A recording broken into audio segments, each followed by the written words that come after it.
Correct ಬರ್ತದೆ. Okay, ವಾಕ್ಯಕ್ಕೋಸ್ಕರವಾಗಿ ವಿಜ್ಞಾಪನೆ ಪ್ರಾರ್ಥನೆಯನ್ನು ಮಾಡಿದಂತ ದೇವಣ್ಣವರಿಗೆ ತುಂಬ ಹೃದಯದ ಸಭೆ ಮೂಲಕವಾಗಿ ನಾನು ವಂದನೆಗಳನ್ನು ತಿಳಿಸ್ತಾ ಇದ್ದೇನೆ.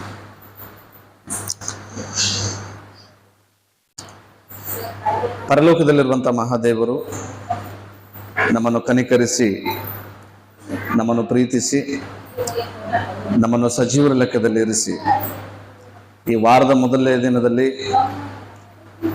ಆತನನ್ನು ಆರಾಧನೆ ಮಾಡಲಿಕ್ಕಾಗುವಂತೆ ಸಹಾಯ ಮಾಡಿದಂಥ ದೇವಾದಿ ದೇವರಿಗೆ ಕೃತಜ್ಞತೆಗಳು, ನಾನು ಸ್ತೋತ್ರಗಳನ್ನು ಸಲ್ಲಿಸ್ತಾ ಇದ್ದೇನೆ.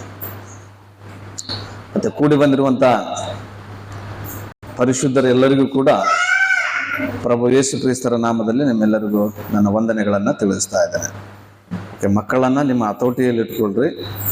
ಮಕ್ಕಳು ಯಾರೂ ನೀವು ಗಲಾಟೆ ಮಾಡಬಾರ್ದು, ಅರ್ಥ ಆಯ್ತಾ? ಗಲಾಟೆ ಮಾಡಿದ್ರೆ ಅದರ ಪರಿಣಾಮ ಬೇರೆ ಇರುತ್ತೆ ಆಮೇಲೆ. ಓಕೆನಾ? ಓಕೆ, ನೀವು ಕೂಡ ಯಾರು ಮಾತಾಡಬಾರ್ದು.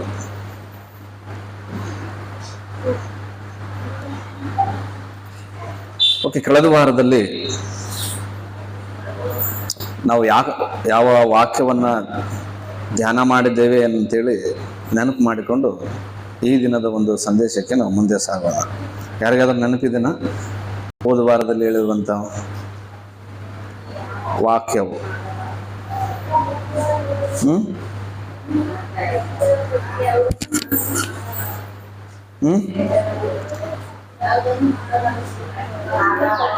ಗಂಡ ಹೆಂಡತಿ ಮಾಡಬಾರದವುಗಳು, ಗಂಡನು ಹೆಂಡತಿ ವಿಷಯದಲ್ಲಿ ಏನು ಮಾಡಬಾರದು ಅಂತೇಳಿ ನೋಡಿದ್ದೇವೆ. ಓಕೆ,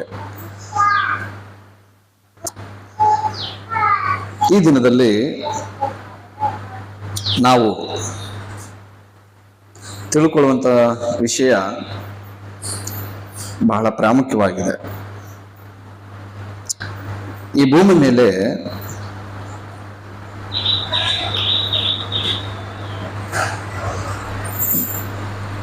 ನಮ್ಮ ಭಾರತ ದೇಶ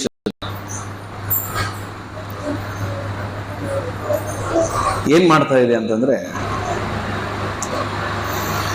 ಕೆಲವು ವಿಜೇತರಿಗೆ, ವಿಜಯವನ್ನ ಸಾಧಿಸಿದವರಿಗೆ, ಜಯವನ್ನು ಸಾಧಿಸಿದವರಿಗೆ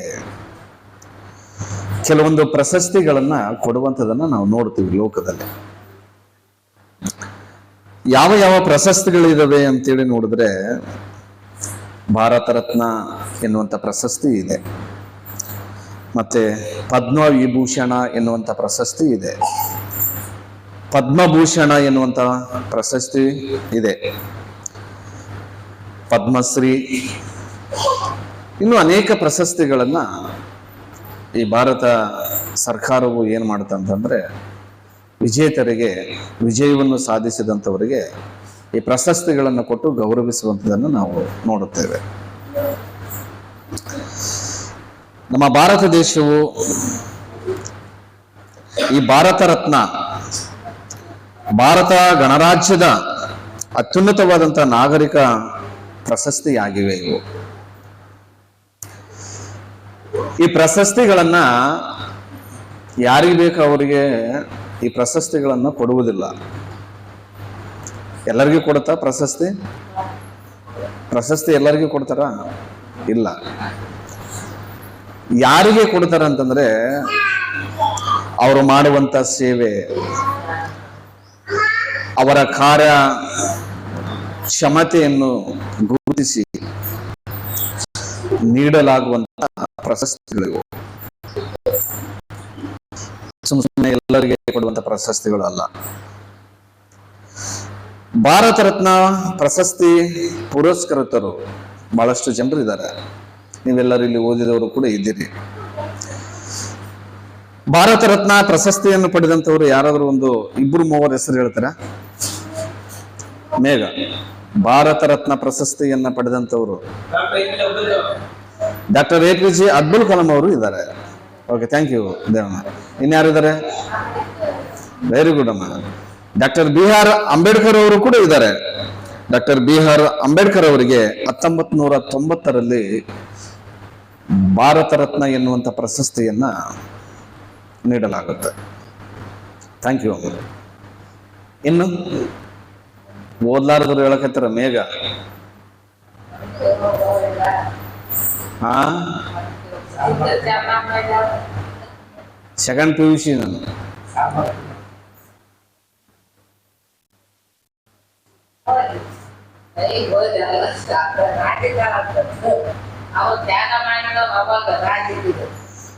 ಇನ್ಯಾರಿದ್ದಾರೆ? ಇಬ್ಬರ ಹೆಸರು ಹೇಳಿದ್ರು.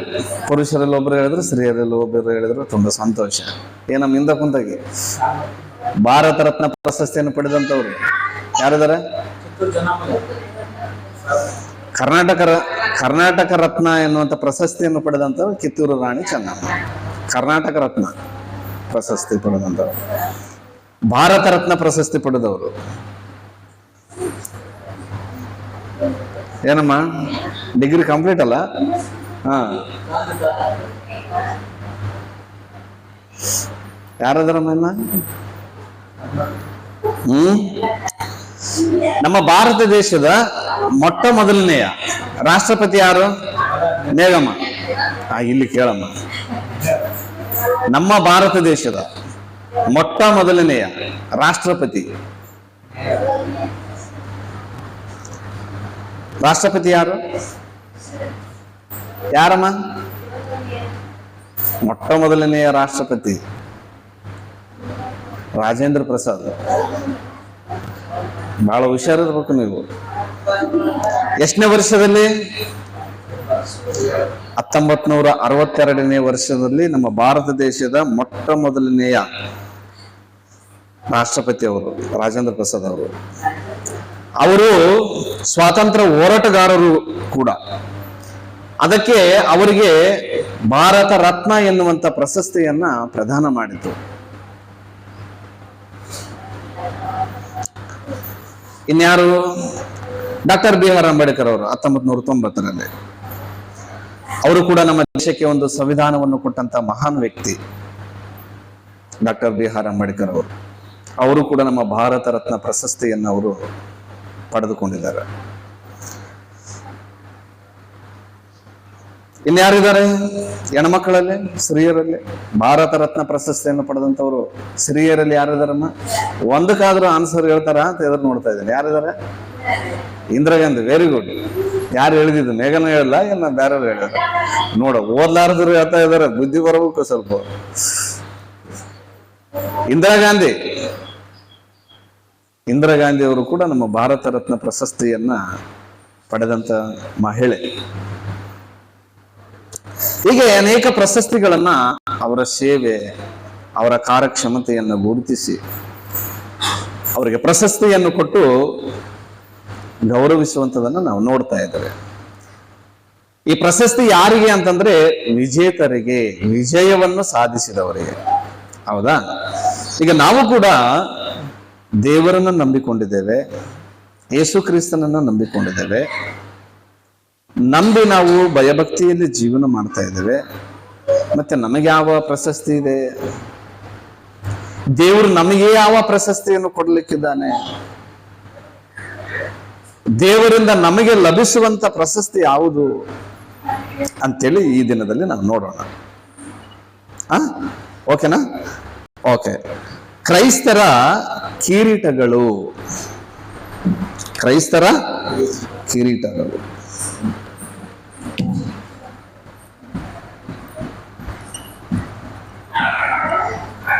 ಕ್ರೈಸ್ತರ ಕಿರೀಟಗಳು. ಕ್ರೈಸ್ತರಿಗೂ ಕೂಡ ಕೆಲವೊಂದು ಕಿರೀಟಗಳು ಇವೆ. ದೇವರು ಕ್ರೈಸ್ತರಿಗೂ ಕೂಡ ಕಿರೀಟವನ್ನು ಕೊಡುವುದಕ್ಕೆ ಆತನು ಸಿದ್ಧವಾಗಿದ್ದಾನೆ. ಯಾರು? ದೇವರು. ಯಾವ್ಯಾವ ಕಿರೀಟಗಳಿದಾವೆ ಅಂತೇಳಿ ನಾವು ಒಂದೊಂದು ನೋಡ್ಕಂತ ನಾವು ಮುಂದೆ ಸಾಗೋಣ. ಎಷ್ಟು ಸಾಧ್ಯ ಆಗುತ್ತೋ ಅಷ್ಟನ್ನ ನಾನು ಹೇಳೋದಕ್ಕೆ ಪ್ರಯತ್ನ ಮಾಡ್ತೀನಿ ನನ್ನ ಸಮಯದಲ್ಲಿ. ಮೊಟ್ಟ ಮೊದಲನೇದಾಗಿ ಓದುವಂಥವರು ಕೂಡ ಬಹಳ ಚುರುಕಾಗಿರ್ಬೇಕು, ಬೇಗ ಓದಬೇಕಂತೇಳಿ ತಮ್ಮಲ್ಲಿ ನಾನು ಮನವಿ ಮಾಡ್ಕೊಳ್ತಾ ಇದ್ದೇನೆ. ಈಗ ಓದಿಕೊಂಡಿರುವಂತ ವಾಕ್ಯ ಭಾಗವು ತಿಮೋಥಿದವರಿಗೆ ಬರೆದ 2ನೇ ಪತ್ರಿಕೆ 4ನೇ ಅಧ್ಯಾಯ 8ನೇ ವಚನ. ಕಿರೀಟ ಎಂದರೆ ಏನು ಸೂಚಿಸುತ್ತದೆ ಅಂತಂದ್ರೆ ವಿಜಯವನ್ನ ಸೂಚಿಸುತ್ತದೆ. ಕಿರೀಟ ಅಂದ್ರೆ ಏನು? ವಿಜಯವನ್ನು ಸೂಚಿಸುವಂಥದ್ದು.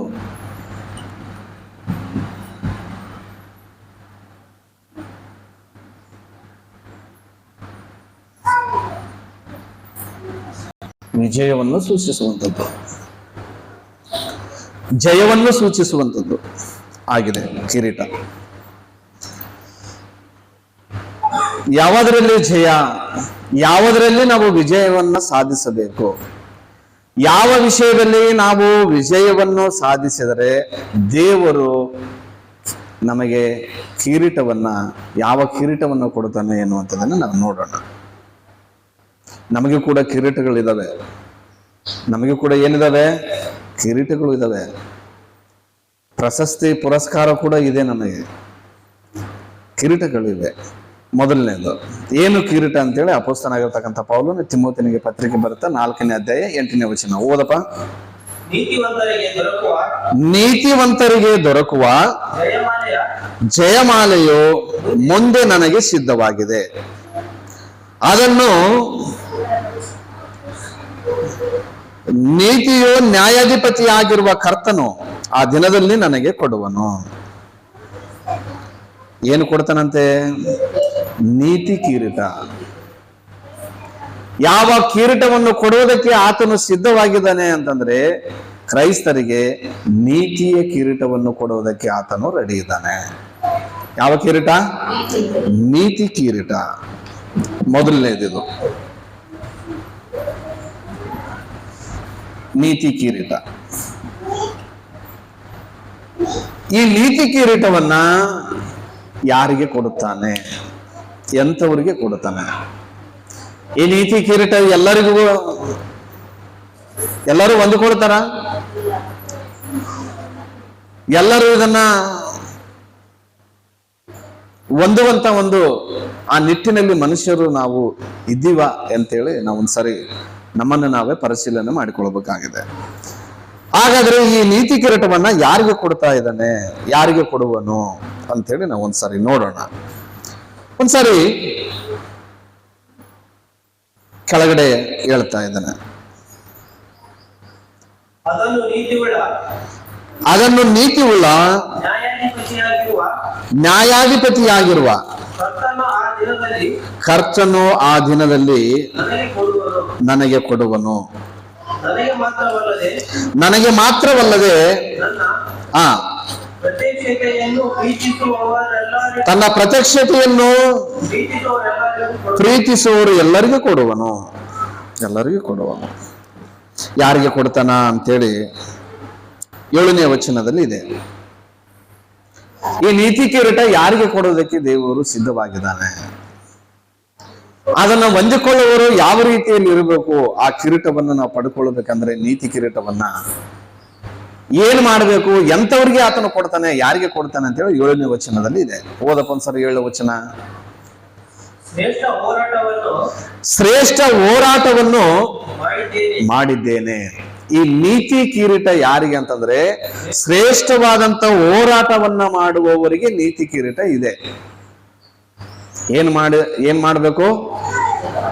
ನಾನು ನೀನು ಶ್ರೇಷ್ಠವಾದಂತ ಹೋರಾಟವನ್ನ ನಾವು ಮಾಡಬೇಕಾಗಿದೆ. ಹೋರಾಟ ಅಂದ್ರೆ ಯುದ್ಧ.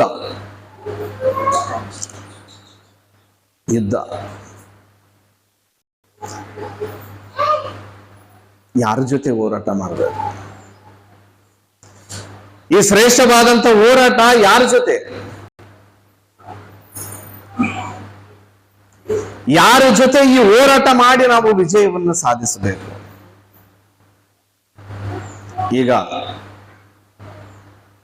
ಈಗ ಒಂದು ಪರಿಸ್ಥಿತಿಯಲ್ಲಿ ಭಾರತ ಇಸ್ರೇಲ್ ಜಂಟಿಯಾಗಿ ಇರಾನ್ ಮೇಲೆ ಹೋರಾಟ ಮಾಡ್ತಾ ಇದೆ, ಯುದ್ಧ ಮಾಡ್ತಾ ಇದೆ. ಆ ಯುದ್ಧದಲ್ಲಿ ಯಾರು ಗೆಲ್ಲುತ್ತಾರೋ ಗೊತ್ತಿಲ್ಲ.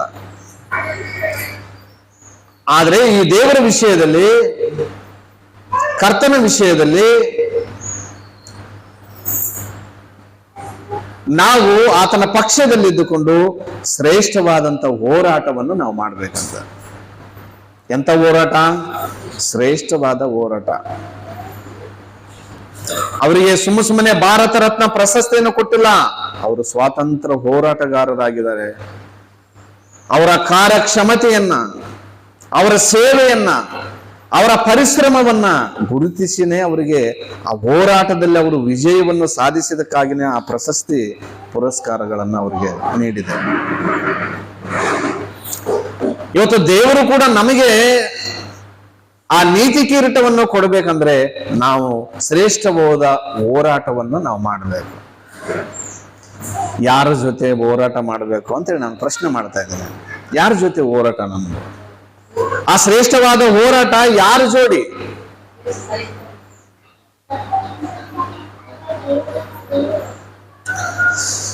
ಇದು ಮೊದಲನೇ ಒಂದು ಶ್ರೇಷ್ಠವಾದ ಹೋರಾಟ.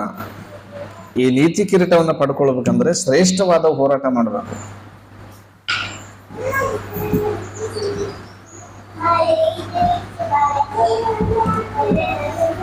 ಯಾರ ಜೊತೆ?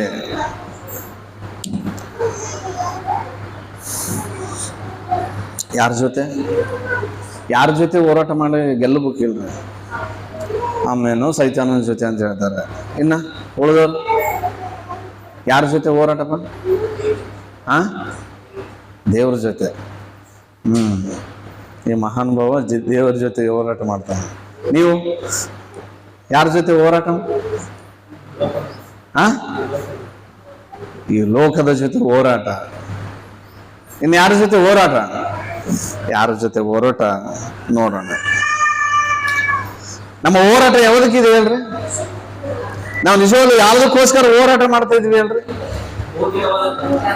ಭೌತಿಕವಾದಂತ ವಿಷಯಗಳಿಗಾಗಿ ನಾವು ಹೋರಾಟ ಮಾಡ್ತಾ ಇದ್ದೇವೆ. ಒಂದ್ಸರಿ ಯಾಕೋಬನು ಬರೆದಂತ ಪತ್ರಿಕೆ 4ನೇ ಅಧ್ಯಾಯ 1ನೇ ವಚನವನ್ನು ನಾವು ನೋಡೋಣ. ಯಾಕೋಬನು ಬರೆದಂತ ಪತ್ರಿಕೆ 4ನೇ ಅಧ್ಯಾಯ 1ನೇ ವಚನ. ನೀವು ಬೇಗ ತೆಗಿಬೇಕಮ್ಮ, ಓದಿದವರು ಸುಮ್ಮನೆ ಕುಂತ್ಕಂತಾರೆ. ನೀವು ಓದಿಸಿರೋದು ಯಾಕೆ ಓದಿಸಿರೋದು? ನಿಮ್ಮ ತಂದೆ ತಾಯಿಗಳು.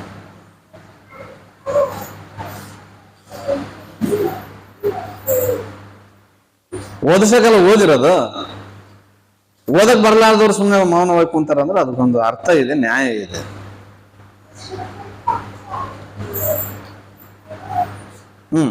ಓದ್ರಿ. ಯಾಕೋಬನು ಬರೆದಂತ ಪತ್ರಿಕೆ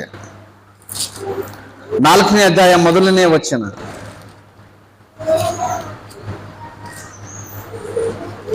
ಸಿಗೋಲ್ಲ?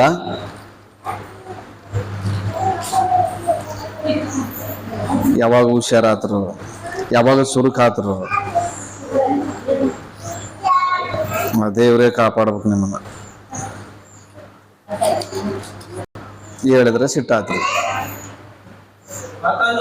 ಆತನು 4ನೇ ಅಧ್ಯಾಯ 1ನೇ ವಚನ. ನಿಮ್ಮಲ್ಲಿ ಯುದ್ಧಗಳು, ಕಾದಾಟಗಳು ಎಲ್ಲಿಂದ ಹುಟ್ಟುತ್ತವೆ? ನಿಮ್ಮ ಇಂದ್ರಿಯಗಳಲ್ಲಿ ಹೋರಾಡುವ ಭೋಗಾಶಯಗಳಿಂದ ಅಲ್ಲವೇ?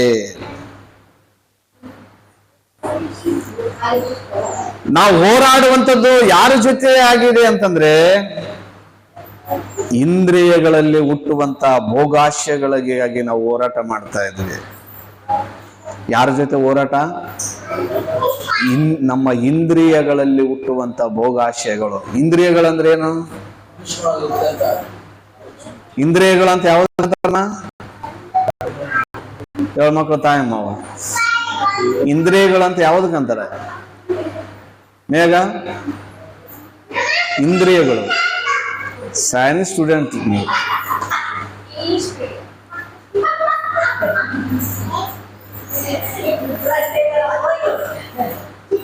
ಯಾವ್ದಕ್ಕಂತಾರಪ್ಪ ದೇವಣ್ಣ ಇಂದ್ರಿಯಗಳಂದ್ರೆ? ಪಂಚೇಂದ್ರಿಯಗಳು. ಯಾವು? Very good. ಕುಮಾರ್ ಅವ್ರು ಹೇಳಿದ್ರು, ಫೇಲ್ ಆದ್ರೆ ಚಿಂತಿಲ್ಲ. ಇಂದ್ರಿಯಗಳು ಕಣ್ಣು, ಮೂಗು, ಕಿವಿ, ನಾಲಿಗೆ, ಚರ್ಮ. ಇವು ಇಂದ್ರಿಯಗಳು. ಈ ಇಂದ್ರಿಯಗಳಿಂದ ಏನು ಹುಡ್ತಾ ಇದ್ದಾವಂತೆ? ಭೋಗ ಆಶೆಗಳು ಹುಡ್ತಾ ಇದ್ದಾವೆ.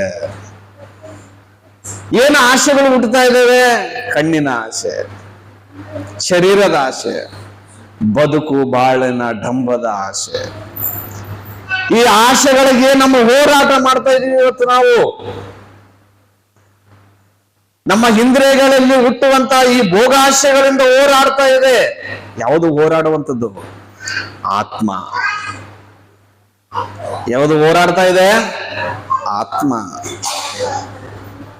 ಆತ್ಮ.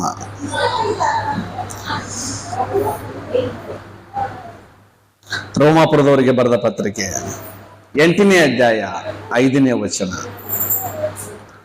ರೋಮಾಪುರದವರಿಗೆ ಬರೆದ ಪತ್ರಿಕೆ 8ನೇ ಅಧ್ಯಾಯ 5ನೇ ವಚನ. ಶರೀರ ಭಾವವನ್ನು ನೋಡ್ರಿ, ಶರೀರ ಭಾವವನ್ನು ಅನುಸರಿಸುವವರು ಅದಕ್ಕೆ ಸಂಬಂಧಪಟ್ಟವುಗಳ ಮೇಲೆ ಮನಸ್ಸಿಡುತ್ತಾರೆ.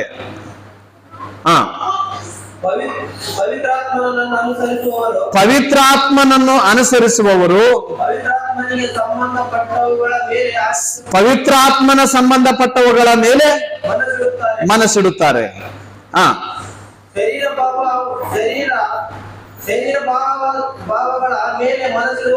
ಶರೀರ ಭಾವಗಳ ಮೇಲೆ ಮನಸ್ಸಿಡುವವರು ಮನಸ್ಸಿಡುವುದು ಮರಣ.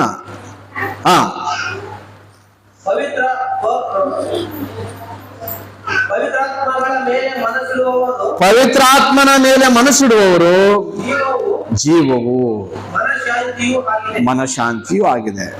ನೋಡ್ರಿ, ಈ ಶರೀರವನ್ನ, ಈ ಇಂದ್ರಿಯಗಳಲ್ಲಿ ಹುಟ್ಟುವಂತ ಈ ಭೋಗಾಶಯಗಳನ್ನ ನೆರವೇರಿಸಬೇಕಂತ ಹೇಳಿ ಶರೀರ ಒತ್ತಡಿ ಹೋರಾಟ ಮಾಡ್ತಾ ಇದೆ. ಆತ್ಮ ಏನ್ ಮಾಡ್ತಾ ಇದೆ? ಈ ಶರೀರ ಭಾವದ ಆಶೆಗಳನ್ನ ಎಷ್ಟು ಮಾತ್ರಕ್ಕೂ ನೆರವೇರಿಸಬಾರದು ಅಂತೇಳಿ ಅದು ಹೋರಾಟ ಮಾಡ್ತಾ ಇದೆ.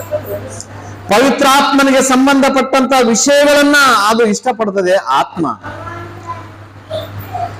ಮನಸ್ಸು ಇಷ್ಟಪಡುವಂಥದ್ದು ಶರೀರ ಇಷ್ಟಪಡಲ್ಲ. ಶರೀರ ಕೋರಿಕೊಳ್ಳುವಂಥದ್ದು ಆತ್ಮ ಇಷ್ಟಪಡುವುದಿಲ್ಲ.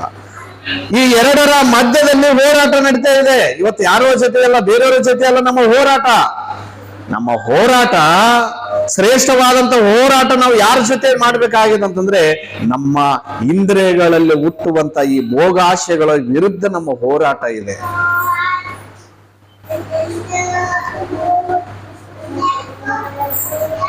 ಯಾರ ಜೊತೆ ಹೋರಾಟ? ನಮ್ಮ ಇಂದ್ರಿಯಗಳಲ್ಲಿ ಹುಟ್ಟುವಂತ ಭೋಗಾಶಯಗಳು, ಶರೀರದ ಭಾವದ ಕರ್ಮಗಳ ಜೊತೆ, ಶರೀರ ಭಾವವನ್ನು ಅನುಸರಿಸಿ ನಡೆಯುವಂಥದ್ದು ಎಷ್ಟು ಮಾತ್ರಕ್ಕೂ ನಡೆಯಬಾರದು. ನೋಡ್ರಿ, ಆತ್ಮ ಏನ್ ಮಾಡ್ತದೆ ಅಂತಂದ್ರೆ, ಅದು ಪರಮಾತ್ಮನಿಂದ ಬಂದಂತ ಆತ್ಮ ಪರಮಾತ್ಮನ ವಿಷಯಗಳನ್ನ, ಆ ಮಾತುಗಳನ್ನ ಕೇಳೋದಕ್ಕೆ ಅದು ಆತುರ ಪಡ್ತದೆ. ಈ ಶರೀರ ಏನ್ ಮಾಡ್ತದ? ಅದ್ನೇನ್ ಕೇಳ್ತದ, ಬಾ ಅಲ್ಲಿ ಫ್ರೆಂಡ್ಸ್ ಇದಾರ, ಬಾ ಹೋಗಮ್ಮ, ಬಾ ಅಲ್ಲಿ ಪಿಕ್ಚರ್ಗೆ ಹೋಗಂಬ, ಬಾ ಅಲ್ಲಿ ಅದಕ್ಕೆ ಹೋಗಂಬ, ಇದಕ್ಕೆ ಹೋಗಂಬ ಅಂತೇಳಿ ಅದು ಏನ್ ಮಾಡ್ತದ? ಅತ್ತಾಗ ಅದು ಜಗತ್ತದ. ಇಲ್ಲ, ಈ ಕಡೆ ಇದು ಜಗತ್ತದ. ಈ ಎರಡರ ಮಧ್ಯದಲ್ಲೇ ನಮ್ಮ ಹೋರಾಟ ನಡೆದಿದೆ. ಶರೀರ ಮತ್ತು ಆತ್ಮ, ಈ ಎರಡರ ಮಧ್ಯದಲ್ಲೇ ಹೋರಾಟ ಪ್ರಾರಂಭ ಆಗಿದೆ. ಈ ಹೋರಾಟದಲ್ಲಿ ನಾವು ಎಂತ ಹೋರಾಟ ಅಂದ್ರೆ ಶ್ರೇಷ್ಠವಾದಂತ ಹೋರಾಟವನ್ನು ನಾವು ಮಾಡಬೇಕು. ಮನಸ್ಸು ಇಷ್ಟಪಡುವುದು ಶರೀರ ಇಷ್ಟಪಡಲ್ಲ, ಶರೀರ ಇಷ್ಟಪಡುವುದು ಮನಸ್ಸು ಇಷ್ಟಪಡಲ್ಲ. ಈಗ ಯಾವದನ್ನ ನಾವು ನೆರವೇರಿಸ್ತಾ ಇದ್ದೀವಿ? ಶರೀರ ಇಷ್ಟಪಡುವಂತದನ್ನ ನೆರವೇರಿಸ್ತಾ ಇದ್ವಾ, ಇಲ್ಲ ಆತ್ಮ ಇಷ್ಟಪಡುವಂತದನ್ನ ನಾವು ನೆರವೇರಿಸ್ತಾ ಇದ್ವಾ? ಒಂದು ವೇಳೆ ಈ ಇಂದ್ರಿಯಗಳಲ್ಲಿ ಹುಟ್ಟುವಂತ ಈ ಭೋಗಾಶಯಗಳನ್ನೇ ನಾವು ಪೂರೈಸುವುದಾದ್ರೆ, ಇವುಗಳಲ್ಲಿ ನಾವು ಜಯ ಹೊಂದುವುದಾದರೆ ನೀತಿ ಕಿರೀಟವು ನಾವು ತಪ್ಪಿಸಿಕೊಳ್ಳುತ್ತೇವೆ. ಶರೀರ ಭೋಗಾಶಯಗಳನ್ನು ನೆರವೇರಿಸುವವರಿಗೆ ನೀತಿ ಕಿರೀಟ ಅಲ್ಲ, ಪವಿತ್ರಾತ್ಮನ ವಿಷಯಗಳನ್ನ, ಆತ್ಮವು ಇಷ್ಟಪಡ್ತಕ್ಕಂತ ದೇವರನ್ನ, ಆ ದೇವರಿಗೆ ಸಂಬಂಧಪಟ್ಟಂತ ಆತನ ಮಾತುಗಳನ್ನ, ಆ ಪರಲೋಕವನ್ನ, ಆ ಸ್ವರ್ಗವನ್ನು ಸೇರಿಕೊಳ್ಳುವುದಕ್ಕೆ ಏನು ನಿಯಮಗಳಿದು, ಅದಕ್ಕೆ ಮನಸ್ಸು ಮಾಡುವಂತ ಆತ್ಮದ ವಿಷಯದಲ್ಲಿ ನಾವು, ಆ ದೇವರ ವಿಷಯದಲ್ಲಿ ಶ್ರೇಷ್ಠವಾದಂತ ಹೋರಾಟವನ್ನು ನಾವು ಮಾಡಬೇಕಾಗಿದೆ. ಇದರಲ್ಲಿ ಗೆಲ್ಲಿಸಬೇಕಾಗಿರ್ತಕ್ಕಂಥ ಆತ್ಮದ ವಿಷಯದ ಕುರಿತು ವಿಷಯಗಳನ್ನು ನಾವು ಗೆಲ್ಲಿಸಬೇಕಾಗಿದೆ. ನೋಡ್ರಿ, ಆತ್ಮ ಏನ್ ಇಷ್ಟಪಡದಂತಂದ್ರೆ, ಯಾವಾಗಲೂ ಆತ್ಮ ಶಾಂತಿಯಿಂದ ಇರಬೇಕು, ಪ್ರೀತಿಯಿಂದ ಇರಬೇಕು, ಸಮಾಧಾನದಿಂದ ಇರಬೇಕು. ಗಲಾತ್ಯದವರಿಗೆ ಬರೆದ ಪತ್ರಿಕೆಯಲ್ಲಿ ನಾವು 5ನೇ ಅಧ್ಯಾಯ 19ನೇ ವಚನದಲ್ಲಿ ನಾವು ನೋಡ್ತಾ ಇದ್ದೀವಿ. ಯಾವುದು ದೀರ್ಘ ಶಾಂತಿ, ಕನಿಕರ, ಸಂವೇದನೆ, ಇಂಥವುಗಳನ್ನ ಆತ್ಮವು ಇಷ್ಟಪಡುತ್ತೆ. ಶರೀರ ಏನು ಮಾಡುತ್ತೆ? ಜಗಳ, ಹೊಟ್ಟೆ ಕಿಚ್ಚು, ಕಕ್ಷೆಗಳು, ಮಸ್ತರ, ಜಾರತ್ವ, ಬಂಡುತನ, ಕುಡುಕತನ, ದುಂದೌತಣ, ಇದನ್ನ ಶರೀರ ಇಷ್ಟಪಡುತ್ತೆ. ಇದರಲ್ಲಿ ಯಾವ ವಿಷಯದಲ್ಲಿ ನಾವು ಗೆಲ್ಲಬೇಕಾಗಿದೆ? ಆತ್ಮನ ವಿಷಯದಲ್ಲಿ ನಾವು ಗೆಲ್ಲಬೇಕಾಗಿದೆ. ಯಾಕೆ ಆತ್ಮನ ವಿಷಯದಲ್ಲಿ ನಾವು ವಿಜೇತರಾಗಬೇಕಂತಂದ್ರೆ ಆತ್ಮವು ಶಾಶ್ವತವಾಗಿರುವಂತದ್ದಾಗಿದೆ. ಈ ಶರೀರ ಒಂದು ದಿನ ಗತಿಸಿ ಹೋಗುತ್ತೆ. ಈ ಶರೀರದ ಆಶೆಗಳು ಒಂದು ದಿನ ಗತಿಸಿ ಹೋಗುತ್ತವೆ. ಅದಕ್ಕಾಗಿ ನಮ್ಮ ಹೋರಾಟ ಯಾವುದ್ರ ಜೊತೆ? ಅದಕ್ಕೆ ಪೌಲನು ಹೇಳ್ತಾ ಇದ್ದಾನೆ, ನಾನು ಶ್ರೇಷ್ಠವಾದಂತ ಹೋರಾಟವನ್ನು ಮಾಡಿದ್ದೇನೆ. ಆ ಶ್ರೇಷ್ಠವಾದಂತ ಹೋರಾಟವನ್ನು ಮಾಡಿದಕ್ಕಾಗಿ ದೇವರು ನನಗೆ ನೀತಿ ಕಿರೀಟವನ್ನು ನನಗೆ ಕೊಡ್ತಾ ಇದ್ದಾನೆ ಅಂತ ಹೇಳ್ತಾ ಇದ್ದಾನೆ. ನಾವು ಕೂಡ ಆ ಶ್ರೇಷ್ಠವಾದಂತ ಹೋರಾಟವನ್ನ ನಾನು ನೀನು ಮಾಡಬೇಕಾಗಿದೆ. ಏನ್ ಮಾಡಬೇಕಾಗಿದೆ? ಶ್ರೇಷ್ಠವಾದ ಹೋರಾಟ. ಎರಡನೇದು ತಿಮೋಥೆಯರಿಗೆ ಬರೆದ ಅದೇ ಪತ್ರಿಕೆಯನ್ನ 4ನೇದ 8ನೇ ವಚನ. 4ನೇದ 8ನೇ ವಚನ. ನೀತಿವಂತರಿಗೆ ದೊರಕುವ ಶ್ರೇಷ್ಠವಾದ ಹೋರಾಟವನ್ನು ಮಾಡಿದ್ದೇನೆ. ಅಲ್ಲಿಂದ ಬರಬೇಕು. ನೆಕ್ಸ್ಟ್ ಏನಿದೆ?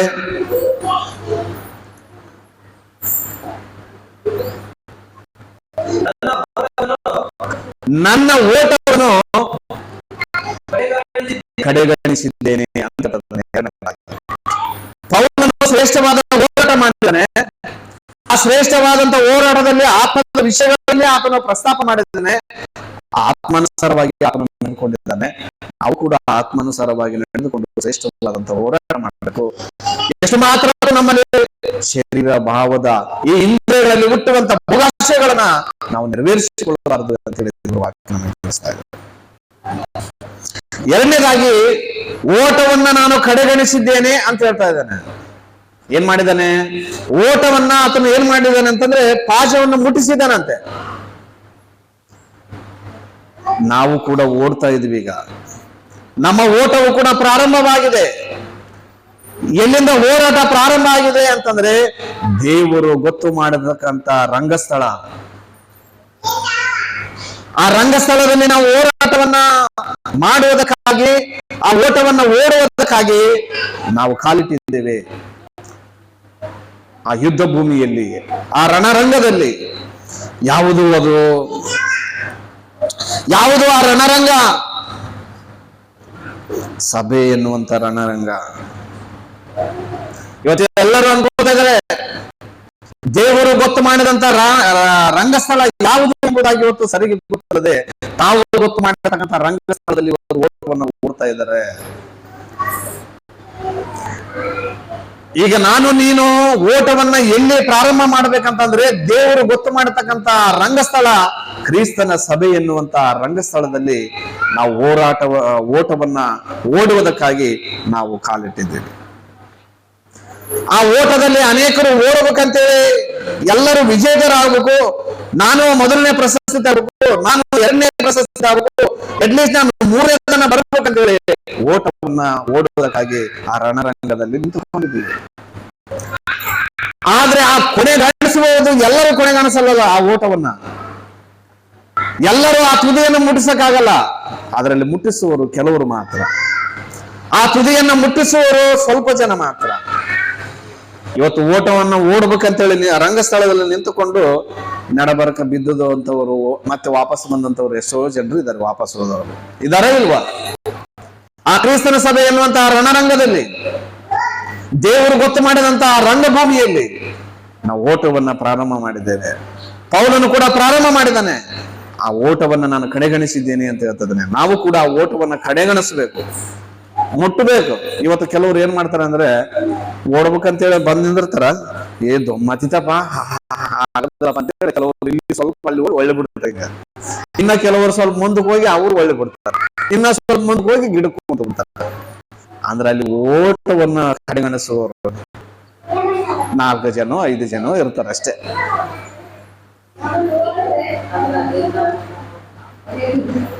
ಇಲ್ಲಿ ಓಟಕ್ಕೆ ಗೊತ್ತು ಮಾಡತಕ್ಕಂಥವ್ರು ಗುರುತು ಬಹಳ ಜನರಿಗೆ ಇರ್ತದ. ಇಂತಿಂತವ್ರು ಓಡ್ತಾರ ಅಂತೇಳಿ ಇಲ್ಲಿ ನಮ್ಮ ಓಟವನ್ನ ಸೀಲ್ ಹಾಕ್ತಾರೆ.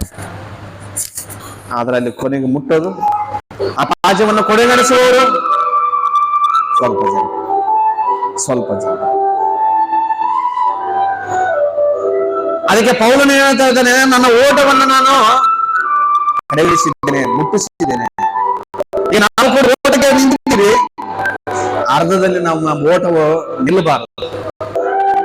ನಮ್ಮ ಓಟ ಪಾಜವನ್ನು ಮುಟ್ಟಿಸುವವರೆಗೂ ನಮ್ಮ ಹೋರಾಟವನ್ನು ಇರಬೇಕು. ಆ ರೀತಿಯನ್ನು ಪಾಜ ಮುಟ್ಟಿಸುವವರೆಗೂ ನಾವು ಓಟವನ್ನು ಓಡುವನಕ್ಕೋ ದೇವರು ನೀತಿ ಕಿರೀಟವನ್ನು ಕೊಡ್ತಾನೆ. ಏನ್ ಮಾಡ್ತಾನೆ? ನೀತಿ ಕಿರೀಟವನ್ನು ದೇವರು ಕೊಡ್ಲಿಕ್ಕೆ. ಮೂರನೇದು, ಓಟವನ್ನ ಕಡೆಗಣಿಸಿದ್ದೇನೆ, ಕ್ರಿಸ್ತ ನಂಬಿಕೆಯನ್ನು ನಾನು ಕಾಪಾಡಿಕೊಂಡಿದ್ದೇನೆ. ಪೌಲನು ಏನ್ ಮಾಡಿದಾನೆ? ಯೇಸು ಕ್ರಿಸ್ತನ ಮೇಲೆ ಇಟ್ಟಿರುವಂತಹ ನಂಬಿಕೆಯ ವಿಶ್ವಾಸವನ್ನ ಕಾಪಾಡಿಕೊಂಡಿದ್ದಾನಂತೆ. ಇವತ್ತು ಬಹಳ ಜನರು ಕ್ರಿಸ್ತ ನಂಬಿಕೆಯನ್ನು ಕಾಪಾಡಿಕೊಳ್ಳುವುದಿಲ್ಲ. ಎಷ್ಟೋ ಜನರು ಕ್ರಿಸ್ತನನ್ನೇ ನಂಬಿಕೆ ಇಡ್ತಾರೆ, ಆ ನಂಬಿಕೆಯನ್ನು ಕಾಪಾಡಿಕೊಳ್ಳಲಾರದೆ ಮಧ್ಯದಲ್ಲಿ ಆ ನಂಬಿಕೆ ಭ್ರಷ್ಟರಾಗ್ತಾರೆ, ನಂಬಿಕೆ ದ್ರೋಹಿಗಳಾಗ್ತಾರೆ, ವಿಶ್ವಾಸ ಭ್ರಷ್ಟರಾಗ್ತಾರೆ. ಆದ್ರೆ ವಿಶ್ವಾಸ ಭ್ರಷ್ಟರಿಗೆ, ವಿಶ್ವಾಸವನ್ನು ಕಾಪಾಡಿಕೊಳ್ಳಲಾರದವರಿಗೆ ನೀತಿಯ ಕಿರೀಟವನ್ನು ದೇವರು ಕೊಡುವುದಿಲ್ಲ. ಅವಿಶ್ವಾಸಿಗಳಿಗೆ, ನಂಬಿಕೆ ಭ್ರಷ್ಟರಿಗೆ, ನಂಬಿಕೆಯಲ್ಲಿ ಬಿದ್ದೋದಂತವರಿಗೆ ನೀತಿ ಕಿರೀಟ ದೊರೆಯುವುದಿಲ್ಲ. ನಮ್ಮ ಉಸಿರಿರುವ ತನಕ, ನಾವು ಮರಣವನ್ನು ಹೊಂದುವ ತನಕ ಆ ಕ್ರಿಸ್ತ ನಂಬಿಕೆಯನ್ನು ನಾವು ಏನ್ ಮಾಡಬೇಕು? ಕಾಪಾಡಿಕೊಳ್ಳಬೇಕು. ಆ ಕ್ರಿಸ್ತ ನಂಬಿಕೆಯನ್ನು ಕಾಪಾಡಿಕೊಂಡಂತವರಿಗೆ ಆ ನೀತಿಯ ಕಿರೀಟ, ಶ್ರೇಷ್ಠವಾದಂತ ಹೋರಾಟ ಮಾಡಿದವರಿಗೆ ನೀತಿ ಕಿರೀಟ, ಓಟವನ್ನ ಕಡೆಗಣಿಸಿದವರಿಗೆ ನೀತಿ ಕಿರೀಟ, ಕ್ರಿಸ್ತ ನಂಬಿಕೆಯನ್ನು ಕಾಪಾಡಿಕೊಂಡಂತವರಿಗೆ ನೀತಿ ಕಿರೀಟ.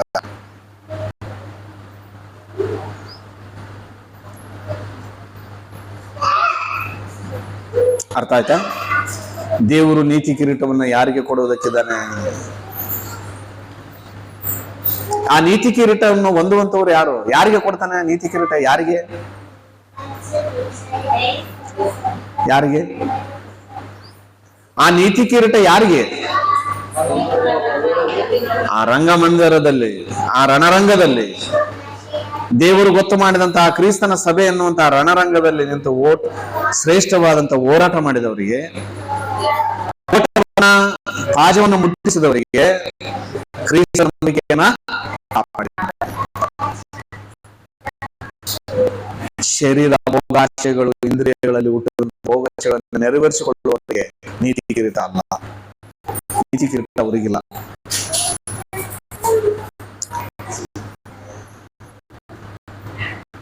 ಅರ್ಥ ಆಯ್ತಾ? ತುಂಬಾ ವಚನ ಇದೆ. ಪತ್ರಿಕೆ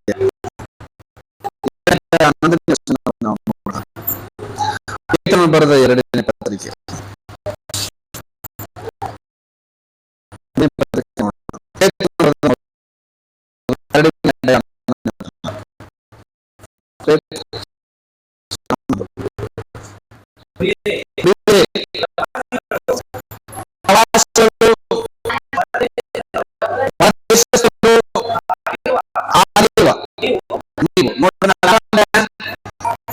ಪರದೇಶಿಗಳು, ಯಾತ್ರಿಕರು,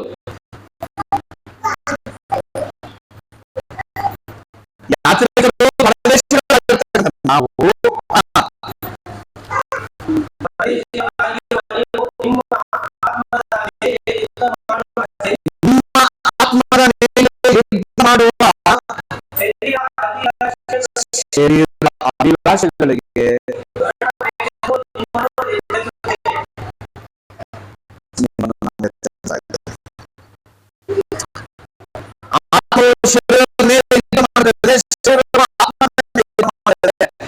ವಿಜಯವನ್ನು ಸಾಧಿಸುವಂತದ್ದು ಆತ್ಮ.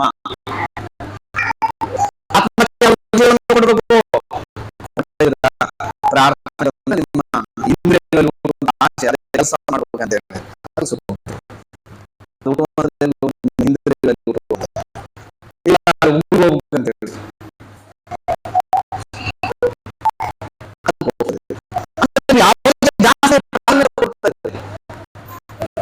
ಶಾರೀರಿಕ ನೀವು ಪ್ರಾಧಾನ್ಯತೆ ಕೊಡ್ತೀರ ಮತ್ತು ನೀತಿ ಕಿರೀಟ ನಿಮಗೆ ದಕ್ಕವಲ್ಲ. ಅದಕ್ಕಾಗಿ ಶ್ರೇಷ್ಠವಾದ ಹೋರಾಟ ಮಾಡ್ರಿ, ಆ ಓಟವನ್ನ ಕೊನೆಗೊಳಿಸಿ ಕ್ರಿಸ್ತನ ನಂಬಿಕೆಯನ್ನು ನೀವು ಕಾಪಾಡಿಕೊಂಡು ಪೌಲನ ಹಾಗೆ ಹಾಗಿದ್ರೆ ದೇವರು ಅವರಿಗೆ ನೀತಿ ಕಿರೀಟವನ್ನು ಕೊಡ್ತಾನೆ. ಎರಡನೇ ವಿಷಯ ಥೆಸಲೋನಿಕದವರಿಗೆ ಬರೆದ ಮೊದಲನೇ ಪತ್ರಿಕೆ 2ನೇ ಅಧ್ಯಾಯ 19ನೇ ವಚನ.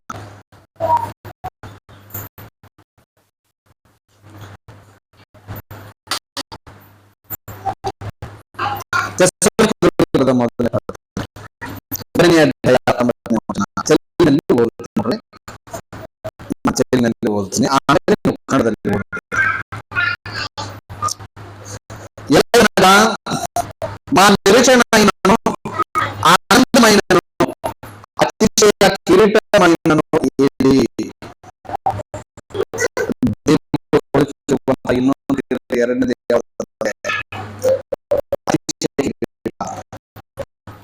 ಯಾವುದು? ಅತಿಶಯ ಕಿರೀಟ.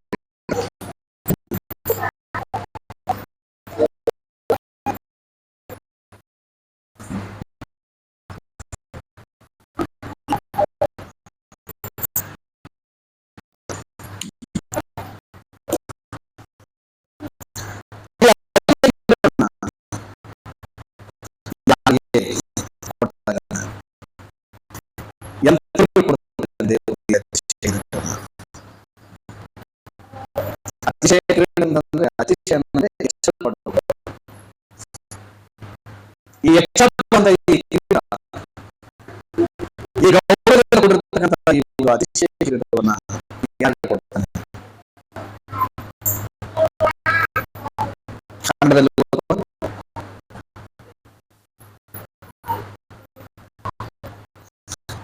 ಒಂದನೇ ಥೆಸಲೋನಿಕದವರಿಗೆ ಬರೆದ ಮೊದಲನೇ ಪತ್ರಿಕೆ 2ನೇ ಅಧ್ಯಾಯ 19ನೇ ವಚನ. ಏನೋ ನಿಮಗೆ ಸಿಗ್ಬೋದು.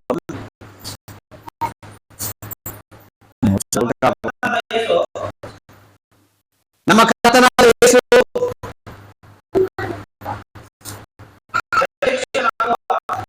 ಪ್ರತ್ಯಕ್ಷನಾಗುವ ಆತನ ಮುಂದೆ ನಮ್ಮ ಭರವಸೆಯು, ನಮ್ಮ ಸಂತೋಷವು, ನಾವು ಯಾರು? ನೀವೇ ಅಲ್ಲವೇ? ನಿಜವಾಗಿ ನೀವೇ ನಮ್ಮ ಗೌರವವೂ ಸಂತೋಷವೂ ಆಗಿದ್ದೀರಿ. ನೀವೇ ಅಂತ ಏನು? ನೀವೇ ಅಂದ್ರೆ ಯಾರು? ಯಾರಿಗೆ ಆ ಕಿರೀಟ? ಅತಿಶಯ ಕಿರೀಟ ಯಾರಿಗೆ? ನೀವೇ ಅಂದ್ರೆ ಯಾರು? ನಮ್ಮ ತಲೆ ಓಡ್ಸಕೈತ್ರಿ, ನಿದ್ದೆ ಬರಕೈತೆ ನಿಮಗೆ? ಏನನ್ ತಲೆ ಕೆಲಸ ಕೊಡ್ತಾ ಇದ್ದೀರಾ? ನೀವೆಲ್ಲರೂ ಸಂಪೂರ್ಣರಾಗಬೇಕು, ಬಹಳ ಶಾರ್ಪ್ ಆಗ್ಬೇಕು, ಬಹಳ ಹುಷಾರಾಗ್ಬೇಕು ಅನ್ನೋದು ನನ್ನ ಆಸೆ. ನೀವು ಬಹಳ ಅನಿಸ್ತದೆ.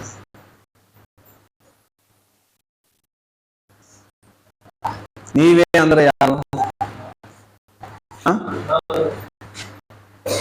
ನೀವೇ ಅಂದ್ರೆ ಸಭೆ. ಯಾವುದು? ಸಭೆ. ಸಭೆಗಾಗಿ ನೀನು ಏನ್ ಮಾಡ್ತಾ ಇದ್ದೀವಿ? ಸಭೆಗೋಸ್ಕರ ನೀನು ಏನು ಶ್ರಮೆ ಪಡ್ತಾ ಇದ್ದೀವಿ? ಸಭೆಗೋಸ್ಕರ ನೀನು ಏನು ಪ್ರಯಾಸ ಪಡ್ತಾ ಇದ್ದೀವಿ? ಸಭೆಗೋಸ್ಕರ ನೀನು ಏನು ಚಿಂತೆ ಮಾಡ್ತಾ ಇದ್ದೀವಿ? ಸಭೆಗೋಸ್ಕರ ನೀನು ಏನು ಬಾಧ್ಯತೆಯನ್ನು ತೆಗೆದುಕೊಂಡು ಕೆಲಸವನ್ನು ಮಾಡ್ತಾ ಇದ್ದೀವಿ?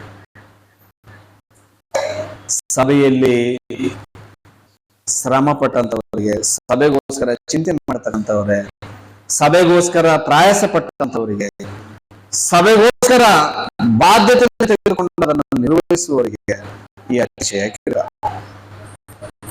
ಯಾರಿಗೆ? ಸಭೆಗೋಸ್ಕರ ಪ್ರಯಾಸ ಪಟ್ಟಂತವರಿಗೆ ಯಾವ ಕಿರೀಟ ಇದೆ? ಅತಿಶಯ ಕಿರೀಟ ಇದೆ. ಬೇಕಾ ಈ ಅತಿಶಯ ಕಿರೀಟ? ಬೇಕಾದ ಬೇಕಂದ್ರೆ ಏನ್ ಮಾಡ್ಬೇಕು? ಸಭೆಗೋಸ್ಕರ ಪ್ರಯಾಸ ಪಡ್ಬೇಕು, ಸಭೆಗೋಸ್ಕರ ನಿನ್ನ ಕೆಲಸ ಮಾಡ್ಬೇಕು. ಸಭೆಗೋಸ್ಕರ ನೀನು ಪ್ರಯಾಸ ಪಟ್ಟಿ ಅನ್ಕೋ, ಸಭೆಗೋಸ್ಕರ ನೀನು ಶ್ರಮ ಪಟ್ಟಿ ಅನ್ಕೋ, ಸಭೆಗೋಸ್ಕರ ನೀನು ಬಾಧ್ಯತೆಯಿಂದ ನೀನು ಕೆಲಸವನ್ನ ನಿರ್ವಹಿಸಿದ ಅನ್ಕೋ, ಖಂಡಿತವಾಗಿ ದೇವರು ನಿನಗೆ ಅತಿಶಯವನ್ನು ಕಿರೀಟವನ್ನು ನೀನು ಕೊಡ್ತಾ ಇದ್ದಾನೆ. ಯಾವ ಕಿರೀಟವನ್ನ? ಅತಿಶಯ ಕಿರೀಟವನ್ನ. ಒಂದ್ಸರಿ ಥೆಸಲೋನಿಕದವರಿಗೆ ಬರೆದ 2ನೇ ಪತ್ರಿಕೆ 1ನೇ ಅಧ್ಯಾಯ 4ನೇ ವಚನವನ್ನು ನಾವು ಒಂದ್ಸತಿ ನೋಡೋಣ. ಥೆಸಲೋನಿಕದವರಿಗೆ ಬರೆದ 2ನೇ ಪತ್ರಿಕೆ 1ನೇ ಅಧ್ಯಾಯ 4ನೇ ವಚನ. ಹೀಗಿರುವುದರಿಂದ ನಮಗೆ ಒಂದಿರುವ ಎಲ್ಲ ಹಿಂಸೆಗಳಲ್ಲಿಯೂ ನೀವು ಅನುಭವಿಸುತ್ತಿರುವ ಸಂಕಟಗಳಲ್ಲಿಯೂ ತೋರಿಲ್ಲ ನಿಮ್ಮ ತಾಳ್ಮೆ ನಂಬಿಕೆಯನ್ನು ನೆನೆಸಿ ನಿಮ್ಮ ವಿಷಯವಾಗಿ ಹೆಚ್ಚುಪಟ್ಟು ದೇವರು ಸಭೆಗೆ ನಾವೇ ಮಾತಾಡುತ್ತೇವೆ ಅಂತ ಹೇಳ್ತೇವೆ. ನೀವು ಸಭೆಗೋಸ್ಕರ ಪ್ರಯಾಸ ಪಟ್ಟಿದ್ದನ್ನ ನಾವು ಮಾತನಾಡುತ್ತೇವೆ. ಕೊರಿಂಥದವರಿಗೆ ಬರೆದ ಮೊದಲನೇ ಪತ್ರಿಕೆ ಪೌಲನು ಏನು ಹೇಳ್ತಾನೋ 15ನೇ ಅಧ್ಯಾಯ 31ನೇ ವಚನವನ್ನು ನೋಡೋಣ. ಕೊರಿಂಥದವರಿಗೆ ಬರೆದ ಮೊದಲನೇ ಪತ್ರಿಕೆ 15ನೇ ಅಧ್ಯಾಯ 31ನೇ ವಚನ.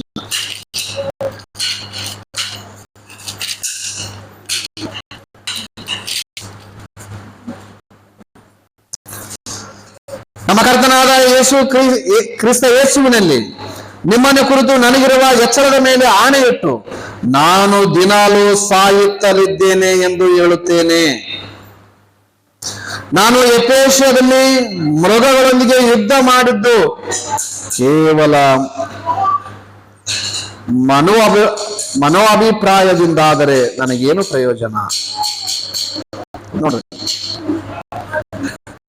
ಪೌಲನು ಏನ್ ಹೇಳ್ತಾ ಇದ್ದಾನೆ ಅಂದ್ರೆ, ನಮ್ಮ ಕರ್ತನಾದ ಕ್ರಿಸ್ತ ಯೇಸು ನಿಮ್ಮನ್ನು ಕುರಿತು ನಮಗಿರುವ ಎಚ್ಚರ ಆಣೆ ಇಟ್ಟು ನಾನು ದಿನಾಲೂ ಸಾಯ್ತಾ ಇದ್ದೇನೆ ಅಂತ ಹೇಳ್ತಾ ಇದ್ದಾನೆ. ಪೌಲನು ದಿನಾಲೂ ಸಭೆಗೋಸ್ಕರ ಚಿಂತೆಯಿಂದ ಆ ಸಭೆಯನ್ನ ಬೆಳೆಸಬೇಕು, ಆ ಸಭೆಯು ನಂಬಿಕೆಯಲ್ಲಿ ಅವರು ಸ್ಥಿರವಾಗಬೇಕು, ಅವರು ಆತ್ಮೀಯ ಜೀವಿತದಲ್ಲಿ ಅಭಿವೃದ್ಧಿ ಆಗ್ಬೇಕು ಅಂತ ಹೇಳಿ ದಿನಾಲೂ ಪೌಲನು ಆ ಸಭೆಗೋಸ್ಕರ ಪ್ರಯಾಸ ಪಡ್ತಾ ಇದ್ದಾನೆ. ಸಭೆಗೋಸ್ಕರ ಏನ್ ಮಾಡ್ತಾ ಇದ್ದಾನೆ? ಪೌಲನು ಪ್ರಯಾಸ ಪಡ್ತಾ ಇದ್ದಾನೆ. ಅದಕ್ಕೆ ಇಬ್ರಿಯರ ಮಾತಾಡ ಇಬ್ರಿಯದವರಿಗೆ ಬರೆದ ಪತ್ರಿಕೆ 6ನೇ ಅಧ್ಯಾಯ 10ನೇ ವಚನ.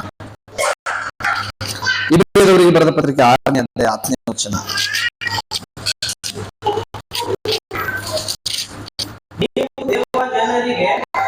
ನೋಡ್ರಿ, ನೀವು ದೇವ ಜನರಿಗೆ ಉಪಚಾರ ಮಾಡಿದಿರಿ. ಏನ್ ಮಾಡ್ಯಾರಂತ ಸಭೆಯವರು? ದೇವ ಜನರಿಗೆ ಉಪಚಾರ ಅಂದ್ರೆ ಅತಿಥಿ ಸತ್ಕಾರ. ಅವ್ರಿಗೆ ನೀರು ಕೊಡೋದು, ಊಟ ಕೊಡೋದು, ಬಟ್ಟೆಗಳನ್ನು ತೊಳೆಯೋದು ಉಪಚಾರ. ಆಗಿನ ಸಭೆಯವರು ಸೇವಕರಿಗೆ ಏನ್ ಮಾಡ್ತಾರೆ? ಉಪಚಾರ ಮಾಡಿದ್ದಾರೆ. ಆ ಸೇವಕರು ಕೂಡ ಸಭೆಗೋಸ್ಕರ ಪ್ರಯಾಸ ಪಟ್ಟಿದ್ದಾರೆ.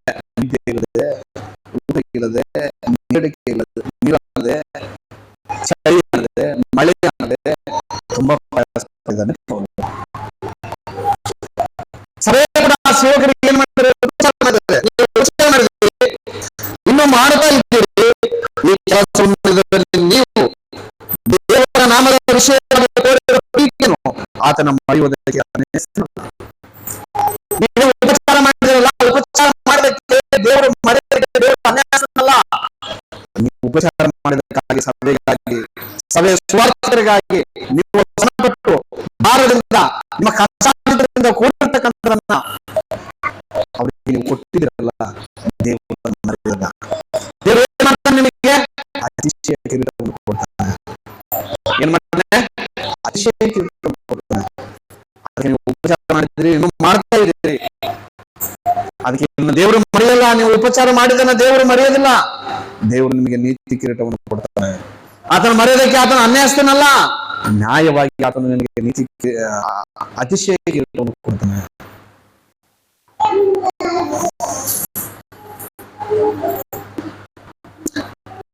ಥೆಸಲೋನಿಕದವರಿಗೆ ಬರೆದ 2ನೇ ಪತ್ರಿಕೆ 5ನೇ ಅಧ್ಯಾಯ 12ನೇ ವಚನ. 5ನೇ ಅಧ್ಯಾಯ 12ನೇ ವಚನ.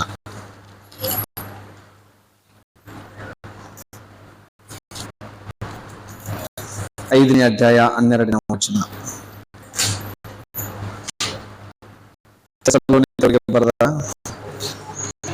2ನೇ ಪತ್ರಿಕೆ 5ನೇ ಅಧ್ಯಾಯ 12ನೇ ವಚನ. 12ನೇ ವಚನ.